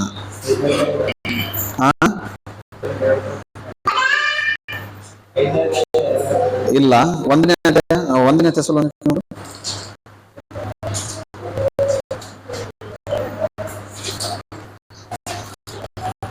5:12. ಸಹೋದರರೇ, ಯಾರು ನಿಮ್ಮಲ್ಲಿ ಪ್ರಯಾಸ ಪಟ್ಟು ಕರ್ತನ ಕಾರ್ಯಗಳನ್ನು ನಿಮ್ಮ ಮೇಲೆ ಮುಖ್ಯಸ್ಥರಾಗಿದ್ದ, ನಿಮಗೆ ಮುಖ್ಯಸ್ಥರಾಗಿದ್ದು ಯಾರು ಬುದ್ಧಿ ಹೇಳುತ್ತಾರೋ ಅವರನ್ನು ನೀವು ಲಕ್ಷಿಸಿರಿ. ನೋಡ್ರಿ, ನಿಮ್ಮ ಆತ್ಮೀಯ ವಿಷಯದಲ್ಲಿ ನಿಮಗೆ ಬುದ್ಧಿ ಹೇಳ್ತಾರೆ, ಬೈತಾರೆ, ನಿಮಗೆ ಸ್ಥಿತಿ ಹೇಳ್ತಾರೆ, ಅಂತವರನ್ನ ನೀವು ಏನ್ ಮಾಡಬೇಕು? ಲಕ್ಷಿಸಬೇಕು. ಕೆಲವರು ಏನ್ ಮಾಡ್ತಾರೆ? ಲಕ್ಷ್ಯ ಮಾಡಲ್ಲ, ಚಿಟಾಗಿ ಮನೆ ಹೆಸರಾಗ್ತಾರೆ, ಮನೆ ಹೆಸರಾಗಿ ಹಿಂದಿನ ಶ್ರೇಷ್ಠ ರಾಷ್ಟ್ರಗಳನ್ನು ನೆರವೇರಿಸುತ್ತಾ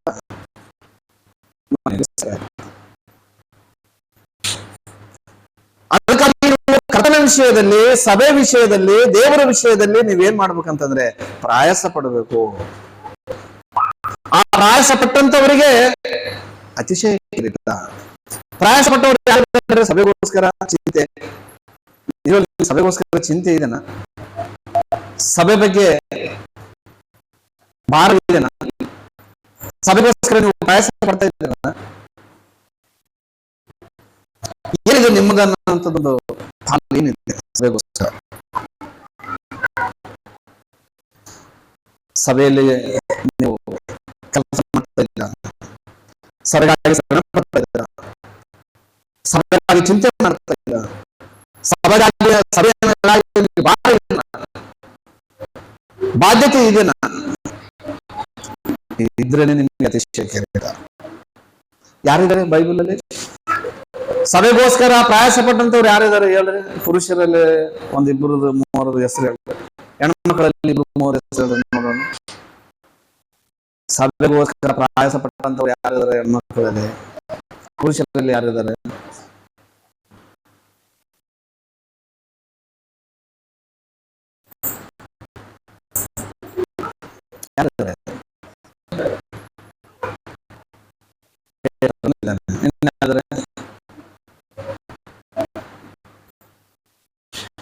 ಸ್ವಾರ್ಥಗೋಸ್ಕರ, ಸಭೆಗೋಸ್ಕರ ಚಿಂತೆಯಿಂದ, ಬಾಧೆಯಿಂದ, ನೀತಿಯಿಲ್ಲದೆ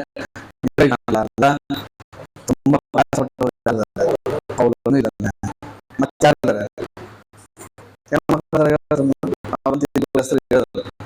ಹೆಂಗೋ ಹಂಗ ಆಲೋಚನೆ ಮಾಡಿ ಹೇಳಿದ್ರು. ಪೌಲನ ಬಿಟ್ಟು ಇನ್ಯಾರಿದ್ದಾರೆ?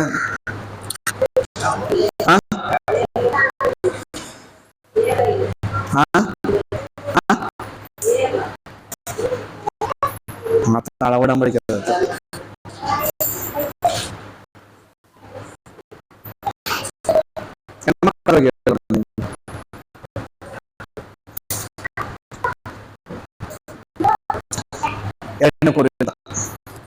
ಹನ್ನೊಂದನೇ 27 ಆಲೋಚನೆ ಮಾಡಬೇಕು. ಹೆಣ್ಮಕ್ಳು ಯಾರಿದ್ದಾರೆ? ಉಪಚಾರ ಮಾಡಿದವರು, ಪ್ರಯಾಸ ಪಟ್ಟವರು ಯಾರಿದ್ದಾರೆ? ಒಂದ್ಸರಿ ಆಲೋಚನೆ ಮಾಡ್ತೀವಿ. ಈ ವಚನ ಓದಿದ ಮೇಲೆ ನೆಕ್ಸ್ಟ್ 2ನೇ ಕೊರಿಂಥ 11:27 ವಚನ ಓದುವ. ಈಗ ಯಾವನಾದರೂ 2ನೇ ಕೊರಿಂಥಪ್ಪ 2ನೇ ಕೊರಿಂಥ 11:27.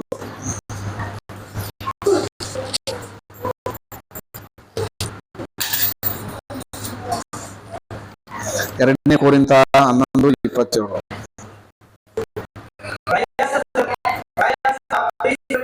ಪ್ರಯಾಸ ಪರಿಶ್ರಮದಿಂದ ಕೆಲಸ ನಡೆಸಿ ಅನೇಕ ಸಾಲು ನಿದ್ರೆಗೆಟ್ಟು ಹಸಿವೆ ಬಾಯಾರಿಕೆಗಳನ್ನು ಮತ್ತು ಅನೇಕ ಸಾಲು ಉಪವಾಸ ಮಾಡಿದ್ದು ಚಳಿಯಲ್ಲಿಯೂ ಕಷ್ಟಗಳಲ್ಲಿಯೂ ಇದ್ದು ಆತನನ್ನು ಸೇವಿಸಿದ್ದೇನೆ.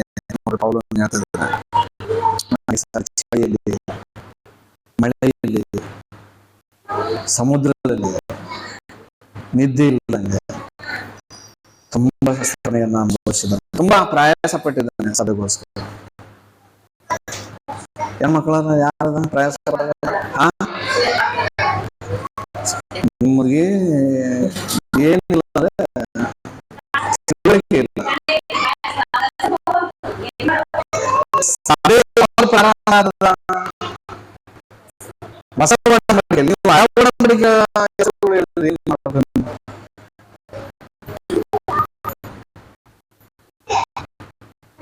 ಅಪೊಸ್ತಲತೆ ಸಭೆ ಪ್ರಾರಂಭ. ಆ ಸಭೆಗೋಸ್ಕರ ಪ್ರಯಾಸ ಪಟ್ಟಂದ್ರೆ ಹೆಣ್ಮಕ್ಳು ಯಾರಿದ್ರೆ ನೀವು ಹೋಗಿ ಅವರ ಒಡಂಬಡಿಕೆ ವ್ಯವಸ್ಥೆ ಹೇಳ್ತಾರೆ.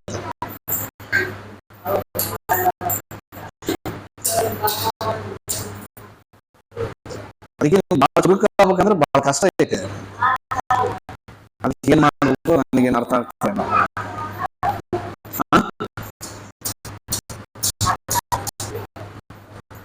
ರೋಮಾಪುರದವರಿಗೆ ಬರೆದ ಪತ್ರಿಕೆ 16ನೇ ಅಧ್ಯಾಯ 12ನೇ ವಚನ. ಸ್ತ್ರೀಯರು ಇದ್ದಾರೆ, ತುಂಬಾ ಪ್ರಯಾಸ ಪಟ್ಟಿದ್ದಾರೆ. ರೋಮಾಪುರದವರಿಗೆ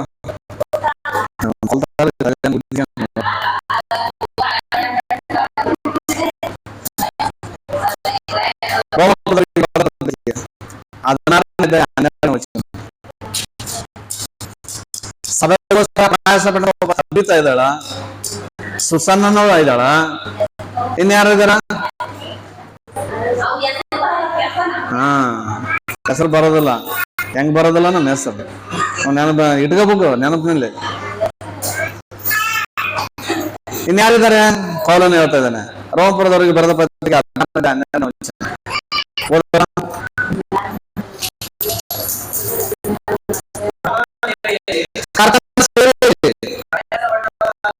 ನೋಡಿ ಹೆಸರು ನೆನಪಿಲ್ಲ ನೀವು ಚಿಂತೆ ಉಳ್ಳವರಾಗಿರ್ತಾರೆ.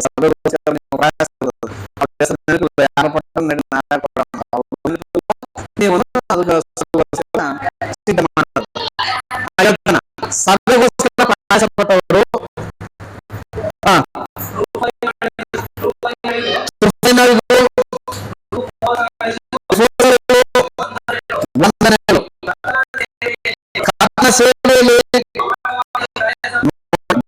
ಬಹಳವಾಗಿ ಪ್ರಯಾಸ ಪಟ್ಟಿರುವ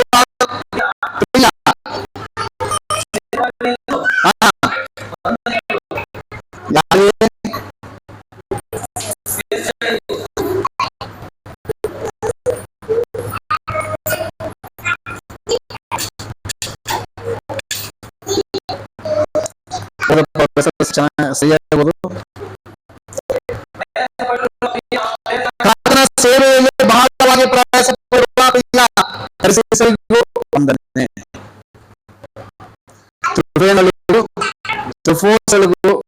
ವಂದನೆ.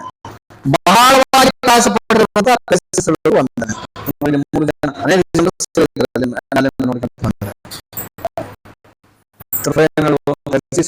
ಇವರೆಲ್ಲ ಬಹಳ ಕರ್ತನ ಒಂದು ಸಭೆಯ ವಿಷಯದಲ್ಲಿ ಪ್ರಯಾಸ ಪಟ್ಟಂತವ್ರು, ಸೇವೆ ವಿಷಯದಲ್ಲಿ ಪ್ರಯಾಸ ಪಟ್ಟಿರ್ತಕ್ಕಂಥವ್ರು, ಸುವಾರ್ತೆ ವಿಷಯದಲ್ಲಿ ಪ್ರಯಾಸ ಪಟ್ಟಿರ್ತಕ್ಕಂಥವ್ರು. ಈ ರೀತಿಯಲ್ಲಿ ಸಭೆಗಾಗಿ ಪ್ರಯಾಸ ಪಟ್ಟಿರ್ತಕ್ಕಂಥವರಿಗೆ ದೇವರು ಯಾವ ಕಿರೀಟವನ್ನು ಕೊಡ್ತಾನೆ? ಯಾವ ಕಿರೀಟ? ಅತಿಶಯ ಕಿರೀಟ. ಯಾವ ಕಿರೀಟ? ಅತಿಶಯ ಕಿರೀಟ. ಟೈಮ್ ಎಷ್ಟಾಯ್ತು?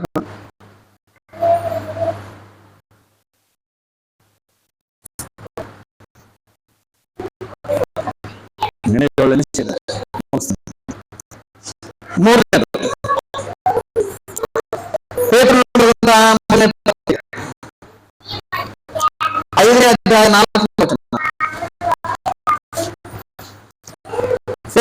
ಬರೆದಂತ ಮೊದಲನೇ ಪತ್ರಿಕೆ 5ನೇ ಅಧ್ಯಾಯ 4ನೇ ವಚನ. ನೋಡ್ರಿ. ప్రధాన కాపరి ప్రత్యక్షమైనప్పుడు మీరు వాడబారని మహిమా కిరీటము పొందుదురు. ಮೂರನೇದೇನಂತಂದ್ರೆ ಮಹಿಮಾ ಕಿರೀಟ. ಯಾವ ಕಿರೀಟ? ಮಹಿಮಾ ಕಿರೀಟ.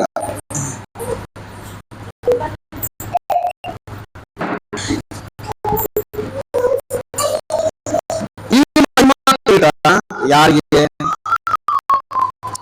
ಕೊಡ್ತಾ ಇದೆ? ಮಹಿಮಾ ಕಿರೀಟ, ಮಹಿಮಾ ಕಿರೀಟ ಯಾರಿಗೆ ಅಂತಂದ್ರೆ ಸಭೆ ಹಿರಿಯರಿಗೆ. ಸಭೆಯು ಹಿರಿಯನು ಯಾವ ರೀತಿಯಲ್ಲಿ ಇರಬೇಕು ಅಂತೇಳಿ ದೇವರು ನಿಯಮ ಇದೆಯೋ, ಆ ಸಭೆ ಹಿರಿಯನಂತಂದ್ರೆ ಏಕಪತ್ನಿ ಇರಬೇಕು. ಆತನ ಮನೆಯವರು ಎಲ್ಲರೂ ಕೂಡ ವಿಶ್ವಾಸಿಗಳಾಗಿರ್ಬೇಕು.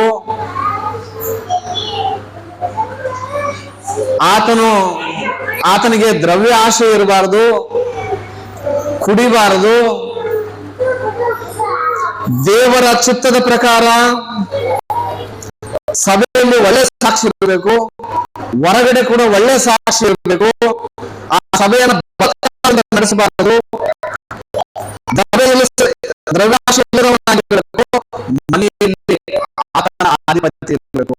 ಮನೆಯಲ್ಲಿ ಆತನೇ ಮನೆಯ ಯಜಮಾನನೇ ಮನೆಯನ್ನು ಎಲ್ಲವನ್ನು ನೋಡಿಕೊಳ್ಳುವಂತ ಆಧಿಪತ್ಯ ಹೆಂಡತಿಯಾಗಿರಬಾರದು, ಆ ತಂದೆ ಆಗಿರಬೇಕು. ಮತ್ತೆ ಆ ಸಭೆಯಲ್ಲಿ ಉಪದೇಶ ಮಾಡುವವನಾಗಿರಬೇಕು. ಸಭೆಯಲ್ಲಿ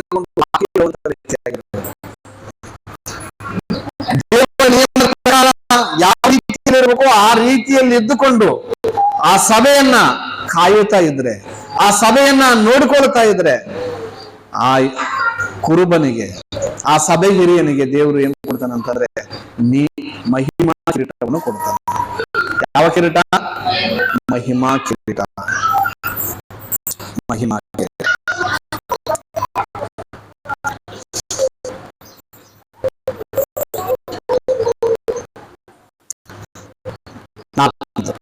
ಕೊರಿಂಥದವರಿಗೆ ಬರೆದ ಮೊದಲನೇ ಪತ್ರಿಕೆ 9ನೇ ಅಧ್ಯಾಯ 25ನೇ ವಚನ. 9ನೇ ಅಧ್ಯಾಯ 25ನೇ ವಚನ. ಕೊರಿಂಥದವರಿಗೆ ಬರೆದ ಮೊದಲನೇ ಪತ್ರಿಕೆ 9ನೇ ಅಧ್ಯಾಯ 25ನೇ ವಚನ.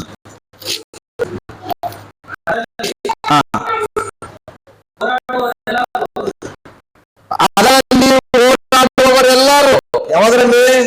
ರಣರಂಗದಲ್ಲಿ, ಕ್ರಿಸ್ತನ ಸಭೆ ಎಂಬ ರಣರಂಗದಲ್ಲಿ ಹೋರಾಡುವವರು ಎಲ್ಲರೂ. ನೋಡ್ರಿ, ಹೋರಾಟ ನಿಂತೀವಲ್ಲ, ನಾವೆಲ್ಲರೂ ನೋಡ್ತಾ ಇದ್ವಲ್ಲ, ಆ ಓಟವನ್ನು ಏನ್ ಮಾಡಬಾರ್ದು? ಅರ್ಧ ನಿಲ್ಲಿಸಬಾರ್ದು. ಹೋರಾಡುವವರೆಲ್ಲರೂ ಕೆಲವು ವಿಷಯದಲ್ಲಿ ಎಲ್ಲ ವಿಷಯಗಳಲ್ಲಿಯೂ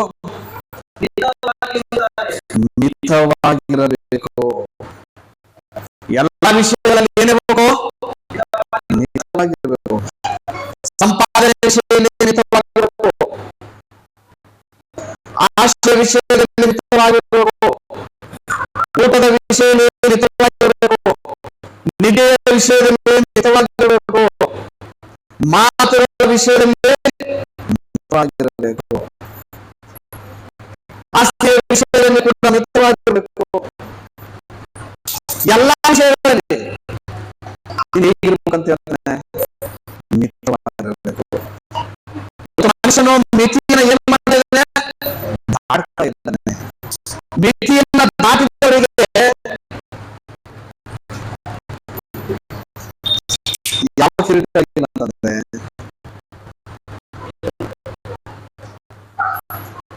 ಅಕ್ಷಯ ಕಿರೀಟ ಇಲ್ಲ. ನಾಶವಾಗದೇ ಇರತಕ್ಕಂಥ ಕಿರೀಟ, ಬಾಡಿ ಹೋಗದೇ ಇರತಕ್ಕಂಥ ಕಿರೀಟ, ಬಾಡಿ ಹೋಗುವ ಜಯಮಾಲೆ. ಅಲ್ಲಿ ಎಲ್ಲ ವಿಷಯಗಳಲ್ಲಿ ಮಿತವಾಗಿರ್ತಾರೆ. ಅವರು ಬಾಡಿ ಹೋಗದ ಜಯಮಾಲೆಯನ್ನು 1 ವರ್ಷಕ್ಕೆ ಸಾಧನೆ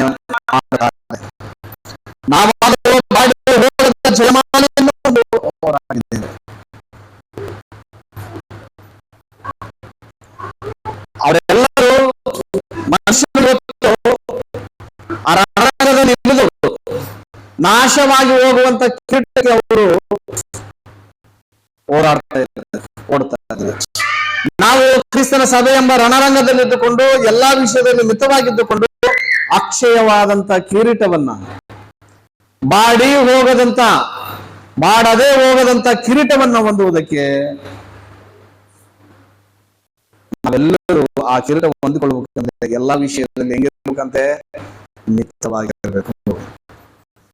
ಎಲ್ಲ ವಿಷಯದಲ್ಲಿ ಹೇಗಿರ್ಬೇಕು, ಮಿತವಾಗಿರ್ಬೇಕು.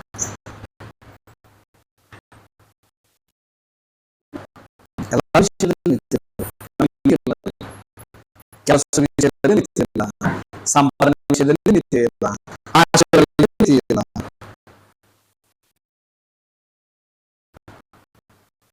ವಿಷಯದಲ್ಲಿ ನಿತ್ಯ ಇಲ್ಲ, ಜ್ಞಾನ ವಿಷಯದಲ್ಲಿ ನಿತ್ಯ ಇಲ್ಲ. ನೀತಿ ಇಲ್ಲದ ಹಾಗೆ ನಾವು ಓಟವನ್ನು ಓಡ್ತಾ ಇದ್ದೇವೆ. ನೀತಿ ಏನಿರ್ಬೇಕು, ಮಿತವಾಗಿರಬೇಕು. ನಾನು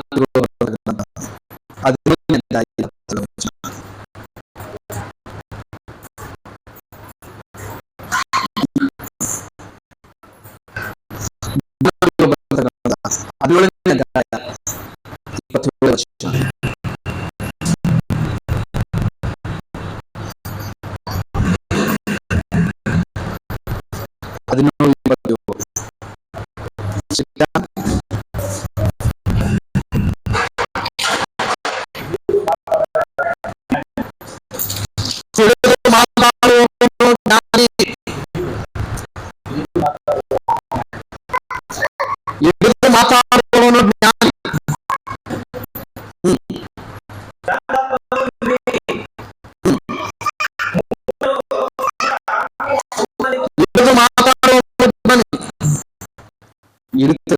ಎಲ್ಲ ವಿಷಯದಲ್ಲಿ ಎಲ್ಲ ವಿಷಯದಲ್ಲಿ ಮನುಷ್ಯರೆಲ್ಲರೂ ಯಾವ ಬಿಡ್ತಾರೆ ಅಂತಂದ್ರೆ ಕೆಟ್ಟ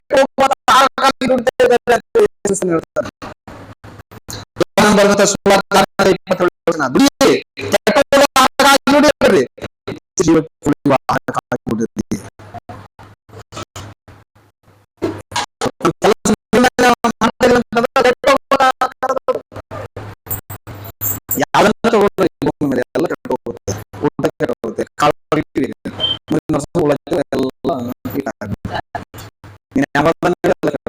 ಈ ಕೆಟ್ಟ ಹೋಗುವಂತ ಆಹಾರಕ್ಕಾಗಿ ನೀನು ದುಡಿತಾ ಇದ್ದೀವಿ. ಕೆಟ್ಟ ಹೋಗುವ ಆಹಾರಕ್ಕಾಗಿ ನೀನು ದುಡಿತೀರ, ನಿತ್ಯ ಜೀವಕ್ಕೆ ಹೋಗುವಂತ ಆಹಾರಕ್ಕಾಗಿ ಅದಕ್ಕಾಗಿ ಎಲ್ಲ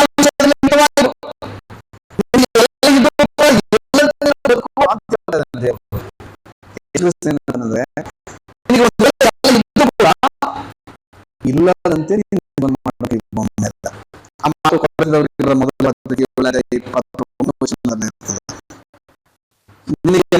ಮೊದಲ ಹೆಂಡತಿ ಇಲ್ಲ ಅನ್ನುವಂತ ರೀತಿಯಲ್ಲಿ ಇರಬೇಕು. ಸಂಪಾದನೆ ಇದೆ ಅನ್ಕೋ, ಸಂಪಾದನೆ ಇಲ್ಲ ಅನ್ನುವಂತ ರೀತಿಯಲ್ಲಿ ಇರಬೇಕು. ನಿಮಗೆ ಉದ್ಯೋಗ ಇದೆ ಅನ್ಕೋ, ಉದ್ಯೋಗ ಇಲ್ಲದಂತ ರೀತಿಯಲ್ಲಿ ಇರಬೇಕು.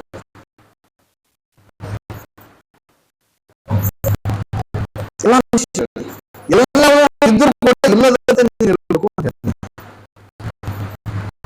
ನಾವೇನ್ ಮಾಡ್ತೀವಿ, ಸ್ವಲ್ಪ ಇದ್ರು ಕೂಡ ಎಲ್ಲ ಇದ್ದು ಕೂಡ ಇಲ್ಲದಂತೆ ಜೀವನ ಮಾಡ್ತೀವಿ. ಯಾಕಂದ್ರೆ ಇದು ನಾಶವಾಗಿ ಹೋಗುತ್ತೆ.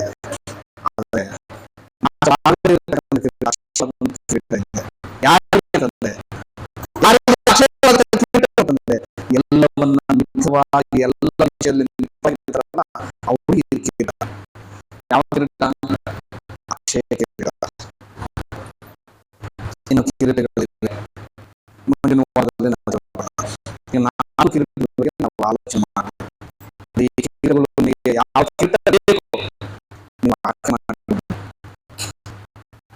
ದೇವರು ಕೊಡುವಂತ ಕಿರೀಟವನ್ನ ಒಬ್ಬರು ಎಲ್ಲ ಪ್ರಶಸ್ತಿಗಳನ್ನು ಕೊಡ್ತಾರೆ, ಅದೆಲ್ಲರಿಗೂ ಕೂಡ ನಾವು ಕೂಡ ಎಲ್ಲವನ್ನು ಕಿರೀಟವನ್ನು ಪಡೆದುಕೊಳ್ಳುವುದಕ್ಕೆ ನಾವು ಅರ್ಹರಾಗಿರಬೇಕು.